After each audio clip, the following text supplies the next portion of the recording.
دیکھیے کچھ دوست کہتے ہیں کہ ہم خوشحالی تو چاہتے ہیں، ایک خوشگوار زندگی تو گزارنا چاہتے ہیں، لیکن یہ دنیا کہاں ہمیں خوش رہنے دیتی ہے۔ ہماری خوشیوں کے دشمن ہمارے اور ہماری خوشیوں کے درمیان دیوار بن کر کھڑے ہو جاتے ہیں، بار بار دکھ دے کر ہماری خوشیاں ہم سے چھیننے کی کوشش کرتے ہیں۔ تو میرے بھائی اور میری بہنوں، جو بھی پھولوں سے خوشبو حاصل کرنے کی کوشش کرتا ہے اسے کانٹوں کا سامنا تو کرنا ہی پڑتا ہے نا۔ جب بھی تم خوشیاں حاصل کرنے کی کوشش کرو گے تو تمہارے مخالفین، حاسدین، تمہارے دشمن کانٹے بن کر تمہاری خوشیوں کے راستے کی رکاوٹ تو بنیں گے، ہو سکتا ہے تمہیں نقصان بھی پہنچائیں، لیکن ایک طریقہ ایسا ہے جس کے ذریعے تم ان کانٹوں سے بھی بچ جاؤ گے اور خوشیاں بھی مسلسل ملتی رہیں گی، اور وہ یہ ہے کہ تم خود پھول بن جاؤ۔ بجائے اس کے کہ تم خوشبو حاصل کرنے والے بنو، تم خود خوشبو بکھیرنے والے پھول بن جاؤ۔ جب تم پھول بن جاؤ گے نا تو وہ کانٹے جو کل تک تمہارے راستے کی رکاوٹ تھے وہی کانٹے تمہارے محافظ بن جائیں گے۔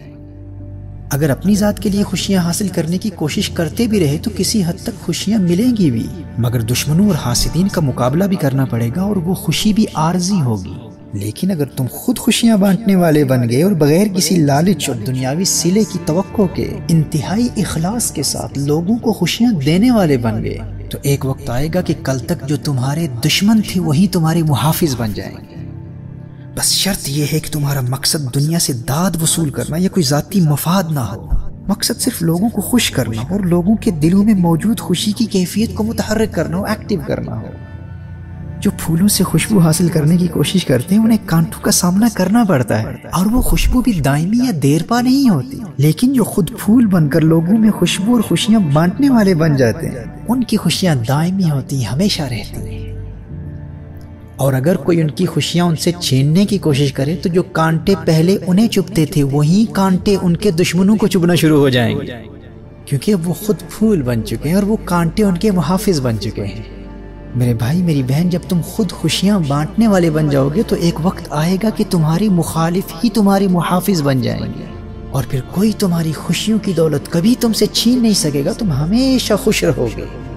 دیکھیے سائیکالوجسٹ نے The Science and Psychology of Giving کی ایک طویل ریسرچ کے دوران یہ دریافت کیا کہ جب بھی انسان کسی لالچ یا دکھلاوے کے بغیر حقیقتاً کسی کو خوش کرنے کے لیے کچھ دیتا ہے تو اس کے انڈورفنز متحرک ہو جاتے ہیں اور آکسیجن لیولز رائز ہو جاتے ہیں، کورٹیسل لیولز ڈراپ ہوتے ہیں جو کہ آپ کے سٹریس ہارمونز ہوتے ہیں، جس کے نتیجے میں ذہنی تناؤ، اعصابی دباؤ، انگزائٹی اور سٹریس میں کمی واقع ہوتی ہے، اور فوراً اس شخص کی طبیعت میں خوشی، انبساط اور طمانینت قلب کی ایسی مسحور کن لہر دوڑتی ہے جسے ماہرین نفسیات اپنی سائنس کی لینگویج میں The Helper's High کہتے ہیں۔ یہ ایک ایسا وجد آفری خوبصورت نشہ ہوتا ہے، ایسی خوشکن قلبی اور ذہنی کیفیت ہے جس سے اس دینے والی کی طبیعت میں مثبت اور خوشگوار جذبات جنم لیتے ہیں، اور یہ ہماری باڈی کے لیے ایک اینٹی ایجنگ ریمیڈی بھی ہے جو خلوص کے ساتھ لوگوں کو خوش کر کے اپنے دل میں اس خوشگوار نشے کی کیفیت کو جتنا زیادہ محسوس کرتا ہے وہ اتنا ہی دیر سے بوڑھا ہوتا ہے، بڑھاپے کی عمر میں پہنچ کر بھی اس کا جسم اور چہرہ جوانوں کی طرح لگتا ہے۔ لوگوں کو خوشی دینے کا ایک اپنا ہی نشہ ہوتا ہے، اور یاد رکھیے وہ لوگ اس وجد آفرین کیفیت کو محسوس نہیں کر پاتے جو دوسروں کی مدد بھی کسی دنیاوی لالچ، دکھلاوے یا لوگوں سے داد وصول کرنے کے لیے کرتے ہیں۔ یہ خوشگوار کیفیت فقط مخلصین کا حصہ ہے، اور اس کیفیت کا مشاہدہ چھوٹے بچوں میں کیا جا سکتا ہے، کیونکہ چھوٹے بچے دکھلاوے اور دنیاوی لالچ وغیرہ جیسی بیماریوں سے پاک ہوتے ہیں۔ جو بچہ غریبوں کو کھانا کھلانے کی اس مسحور کن اور اس وجدانی کیفیت سے ایک مرتبہ لطف اندوز ہو چکا ہوتا ہے، وہ کبھی ٹی وی پر اپنا فیورٹ پروگرام دیکھ رہا ہو، کارٹونز دیکھ رہا ہو، کمپیوٹر گیمز میں یا کسی بھی کھیل میں محو ہو، ماں بار بار بلا رہی ہو کہ تمہارا ہوم ورک کا ٹائم ہو گیا یا بیڈ ٹائم ہو گیا ہے، سونے کا وقت ہے اور تم ٹی وی دیکھ رہے ہو، یا ماں کھانے کے لیے بلا رہی ہو، تو ممکن ہے وہ بھوک کے باوجود اپنے پسندیدہ کارٹونز وغیرہ دیکھتا رہے یا کھیل میں مشغول رہے۔ لیکن ایسے بچے کو اگر آپ کہیں کہ یاد ہے اس دن غریبوں کو کھانا کھلایا تھا، یتیموں کی مدد کی تھی، ضرورت مندوں میں گفٹ تقسیم کی تھی، آؤ آج پھر چلتے ہیں، تو آپ دیکھیں گے کہ اکثر وہ بچے جو پہلے زندگی میں کسی کو خوش کرنے کی اس خوبصورت کیفیت سے لطف اندوز ہو چکے ہوتے ہیں، وہ موویز، کارٹونز اور کمپیوٹر گیمز کے نشے کو بھول کر فوراً اپنے والدین کے ساتھ چل پڑتے ہیں۔ اس کی بنیادی وجہ یہ ہے کہ کسی کو خوش کرنے کے نتیجے میں جو ہمارے انڈورفنز ایکٹیو ہوتے ہیں اور ہماری طبیعت میں خوشی کی ایک لہر دوڑتی ہے، اس مسحور کن خوبصورت اور خوشگوار کیفیت کا مقابلہ دنیا کی کوئی چیز نہیں کر سکتی۔ اچھا یہاں یہ بھی بتا دوں کہ لوگوں کو خوش کرنے کے حوالے سے یہ بھی ایک بالکل غلط سوچ ہے کہ جب میرے اپنے حالات بہتر ہوں گے تو اس وقت لوگوں میں دلچسپی لوں گا، اس وقت لوگوں کی مدد کروں گا۔ یہ بالکل غلط سوچ ہے۔ جب زندگی میں معاملات صحیح نہج پر نہ چل رہے ہوں، مشکلات کا سامنا ہو، حالات ہمارے بس سے باہر ہوں، ایسے وقت میں دوسروں میں دلچسپی لینا آپ کو خوشیاں دیتا ہے۔ لوگ اکثر یہی سوچتے ہوئے زندگی گزار دیتے ہیں کہ دوسروں کی مدد اس وقت کروں گا جب میرے اپنے حالات بہتر ہوں گے، جبکہ وہ وقت کبھی نہیں آتا۔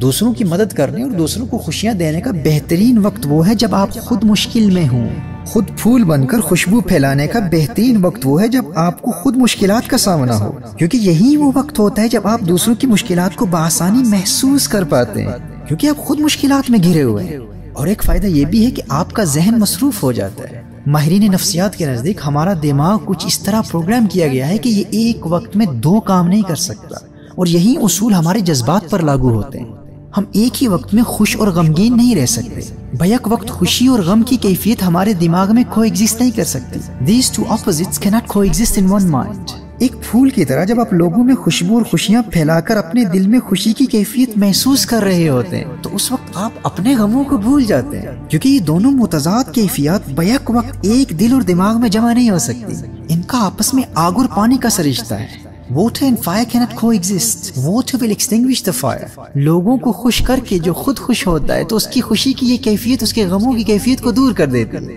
خوشی کا یہ پانی غموں کی آگ کو بجھا دیتا ہے۔ The water of happiness will extinguish the fire of sorrow۔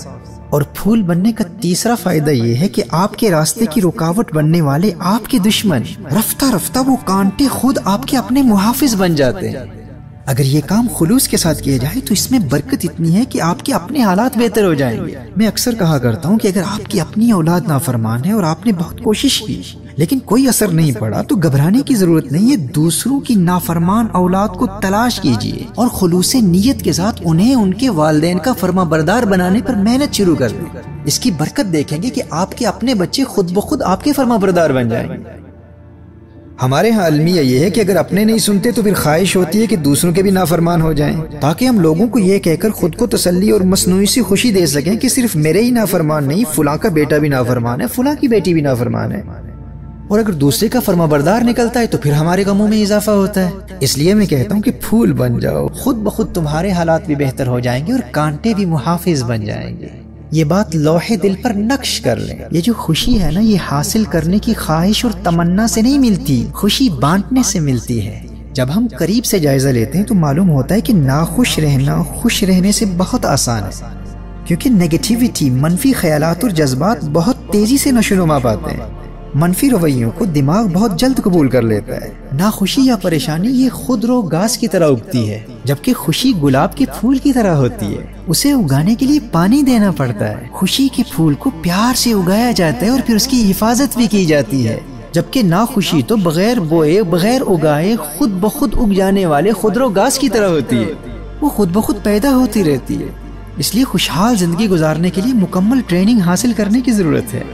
گزشتہ کئی سالوں سے ہمارے ویکلی احیا سیمینارز میں یہاں UK میں اپنے انگلش لیکچرز کے ذریعے یہ ٹریننگ دیتا رہا ہوں اور یہ سلسلہ اب بھی جاری ہے، لیکن اردو اور ہندی سپیکنگ احباب کے شدید اصرار پر خاص اردو زبان میں خوشحالی اور کامیابی کے حصول کی مکمل ٹریننگ پر مشتمل ان شارٹ لیکچرز کا سلسلہ آپ کے لیے شروع کیا ہے۔ آپ ان کو سنتے رہیں، آپ کی زندگی سنور جائے گی۔